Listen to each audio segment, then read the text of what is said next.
And it's almost like a curse to know the mind of the globalist and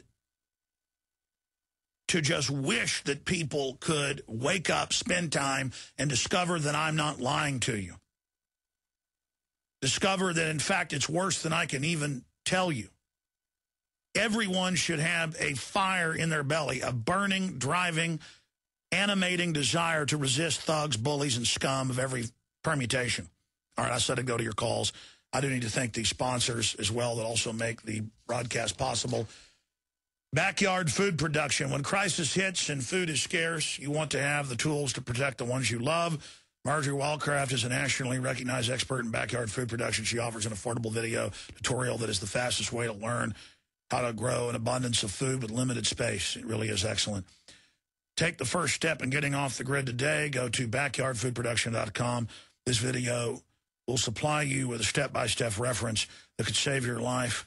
Go to backyardfoodproduction.com and learn the essential tools needed to be in charge of your food production. Go buy the video today at backyardfoodproduction.com or see the banner at Infowars.com. That's backyardfoodproduction.com. And lastly, efoodsdirect.com is running their 30th anniversary special. Save 30% on the Freedom Unit one-year food supply. Here's your chance to save $536.70 off their already low price for the one-year supply of the best storable foods on the planet. This price is even lower for the same volume of food than it was when they started back in 1981. This offer ends soon, so act now. Quantities are limited. Be prepared before you need it. Act now. I shouldn't have to tell you need storable food, folks. Come on. efoodsdirect.com/Alex or call 800-409-5633, 800-409-5633 or efoodsdirect.com/Alex. Okay, that said, let's go ahead and go to your calls. John in California, thanks for holding. You're on the air. Alex, thank you so much for taking my call. Thanks for calling, buddy. What's on your mind? Well, first I got to thank my wife, Letty, for turning me on to the show. She found your show about 7 or 8 months ago, and we've been listening ever since. Really awesome. Secondly, I want to speak about a story that hits close to home, and that's the Rawsome raw food raid. I wanted to see if you would address the other side of the story and just all the backstory. There's a whole other side of the story that hasn't been addressed by Mike Adams or yourself, and I was really Well, the point is they're raiding dairies, too. I mean, you can go to Whole Foods website, type in Whole Foods raw milk cheese, and they'll on their fact sheet they go, of course it's legal. Most of our cheese is raw milk cheese. And all it means is non-pasteurized.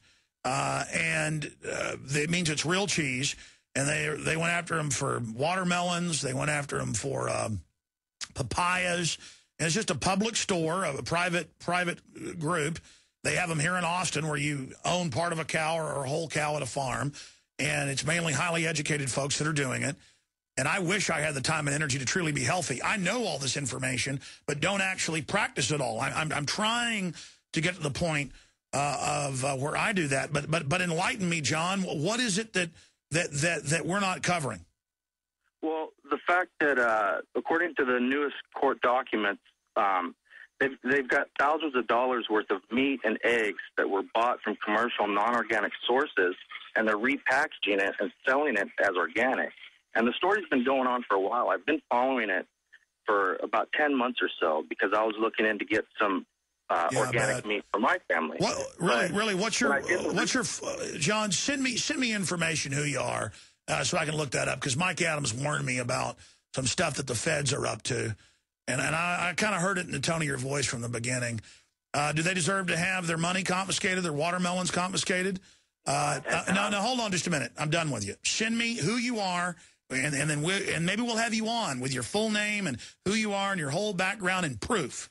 I want you to send me some proof of that because the feds in their affidavits are alleging they were selling raw milk and raw cheese and watermelons and things, and it was a private co-op. And so I mean, I remember on so many cases whenever people are being persecuted or arrested that there'll be this narrative put out. that, oh, well, they were really bad and deserved it. And I don't see any proof of that. And Mike Adams warned me off air about this, and I trust Mike, and I saw some of the information. So thanks a lot, John. Yeah, do folks deserve a $130,000 bond for selling tomatoes? Let me guess. I bet that woman up in Michigan growing tomatoes facing 93 days in jail when there was no law. Maybe she was doing something bad. Maybe the lady who got arrested for trying to speak at city council, maybe she deserved it. Maybe the mayor deserved it.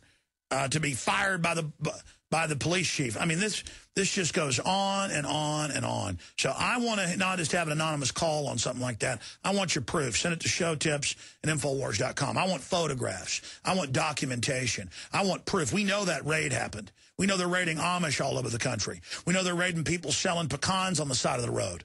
We know they're trying to pass Codex Alimentarius in a total shutdown of people selling peaches. And the feds always have got some cockamamie story they put out. Yeah. You just hear it in the voice, reading off that piece of paper. I could just hear it in their voices before I knew it was coming. Let's talk to Michael in Illinois. Michael, you're on the air. Go ahead. Thanks a lot, Alex. I share your sentiments exactly regarding the food. So I'm here in Chicago.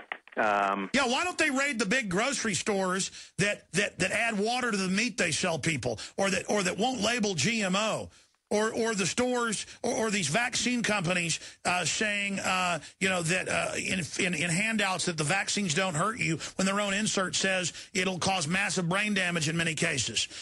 Again, you don't see the feds going after all the admitted stuff, and then there's these little creepy disinfo stories being put out about, well, they were packaging stuff wrong there at the co-op. Who knows? At a co-op, somebody might have been bringing meat in that wasn't 100%. That's how Big Agra always attacks organic farms and stuff. They go, well, some of these might not really be organic. Some of these might actually, that's how they... So, in fact, Monsanto said a decade ago that was their plan. Infect everything so that you can't even be sure anymore. Isn't it incredible how they do that? We're all safe now, folks. They confiscated the watermelons. I'm sorry, go ahead. Okay, thanks. So here in Chicago, police state Chicago, of course, I'm in the process of pursuing a FOID case. As you know, firearms are a heck of a thing here in Chicago in light of all the flash mobs. So I was, in the course of doing the research, I came across the state of Illinois 89th General Assembly Senate hearing, and Senator Hendon... and I'm going to quickly read you the quote. Stay there. For those that don't know, in Illinois, the police, on average, will not go after the gangbangers and people. Those are their loved pets, because Chicago itself is publicly mafia-run, even worse than New York. We'll come back to you on this. But they will SWAT team raid generally 88-year-old, 90-year-old World War II vets who've had a heart attack and haven't upgraded their gun registration card. They make a big show out of getting the law-abiding citizens' guns. Okay, Michael, sorry to cut you off at the break. Get back into the mafia that runs Illinois, coming after your guns. You were going over the FOID registration card where they have to authorize you as the slave. You pay the tax to the mafia controllers to maybe have a gun. That is, if you live outside Chicago. Please continue. Absolutely. So in the course of pursuing this FOID case, I came across the 89th General Assembly. It was May 4th, 1995. And you had Senator Hendon, who lives in one of the rougher districts, and he was lobbying, for, I guess it was concealed carry. But just I came across some astounding information just related to gun shipments. So if I could read this very quickly, he basically says, if you hadn't had the stick-up man put a gun to your head, and then when you call the police say, we can't be everywhere, what are you going to do? All we're trying to do is give the law-abiding citizens of this state a fighting chance. That's it. Let me tell you, or let you in on a little story, and I'll be through. They had a government shipment, federal government, coming through Chicago, west side of Chicago. The trains just happened to break down in the back of Rockwell, and they're referring to Rockwell Gardens, which is a housing project.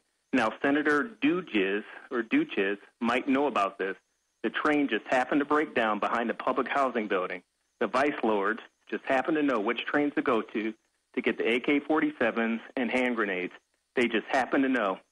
If you believe that, I want to sell you the old state capitol building over there. Somebody told them, because the crooks are going to get the guns, and the crooks are in every level of government as well as out there on the street. So it goes on, but this is actually in the congressional All right. I want to record. stop you because, as I've said, for 100 years, the feds have been arming the criminals to knock out their competition. Every vice is megabank run. They're the real mafia. Only reason we know about organized crime was because the Italians got too uppity with the WASP and Jewish mob and had to be slapped down in the 50s. And, of course, before that, the head of the FBI said no organized crime existed, just like they say the government isn't involved in terror today. We have Fast and Furious, caught shipping the guns into Mexico, drugs back, El Paso Times, Chicago Tribune, shipping guns, as I said, in Illinois, Miami, now the ATF, FBI, DEA, all involved. And yes, I've talked to people that work for railroads, and they say that there was always inside jobs.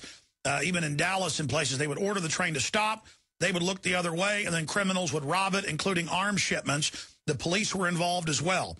And I've talked to folks, again, who worked on the major railroad going in and out of Dallas. That's where I grew up. And I had some family that worked on the railroad. I'll just leave it at that. In fact, I had family basically had to get out of it because they got threatened because they weren't going to be part of it.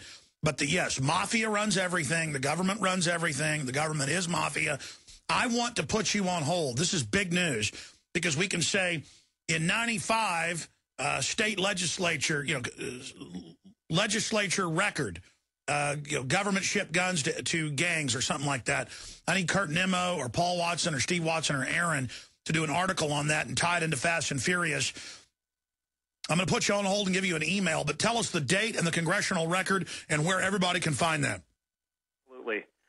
So if you search for the State of Illinois 89th General Assembly, the Senate, May 4th, 1995, and this last piece is it's the 43rd legislative day. So you really have to get refined with your search. So State of Illinois, 89th General Assembly, May 5th, 1995, the 43rd legislative day, and it's Senator Hendon. Senator Hendon. Now listen, you can find the actual subpage. I'm going to put you on hold. I want you to email me the subpage of that right now, and we will print that off and read that on air. Thank you so much. Stay there. We are looking into the Illinois legislative session, 89th. It looks like Jaron's found it. Very interesting. If you heard the last caller about talk of the government arming the gangs then, back in the mid-1990s. Wouldn't be the first time. I remember L.A. Times, the feds letting 3,000 AK-47s go free in Long Beach to the gangs. Man, this just goes on and on. I just remembered that. I have the L.A. Times. That's actually in my first film, America Destroyed by Design, 1997. The more I think about it, how the government arms the criminals, the select criminals, to knock out their competition. Andrew in Illinois, pretty wild news from Illinois, my friend. Yeah, that reminds me of during the Clinton administration, they seized a container shipment of AK-47s from China, and there's no more word of what they did with it. Actually, that was it. That was Long Beach. The report was it made its way to drug gangs. But here's what I was calling about is HARP. Now, HARP is used to manipulate storm cells. You heard, storms be called cells because they have a positive and a negative side to them. They can push these storm cells over any area or pull them to any area using HARP. Plus, they can heat the air up over them to give them physical energy, or they can add energy. I'm trying to find out more about adding energy to the storm. But they admit there's all sorts of ionizing towers that can manipulate the weather. That's mainstream news now. So much of this stuff that was science fiction is now admitted that it's been going on behind the scenes, Andrew. Ours is mini HARP, by the way. They're starting to test that out using this. Well, I've talked to a guy that works at a University of Texas research facility, and that's all I'm allowed to say. Well, actually, he's called in before. I've known him personally for 12 years. His first name's Steve, and I'll just leave it at that. In fact, Steve, if you could ever get me a note, I'd like to have you on as a guest without saying your last name. But he has witnessed, he says that the Doppler radar facilities, many of them are a cover.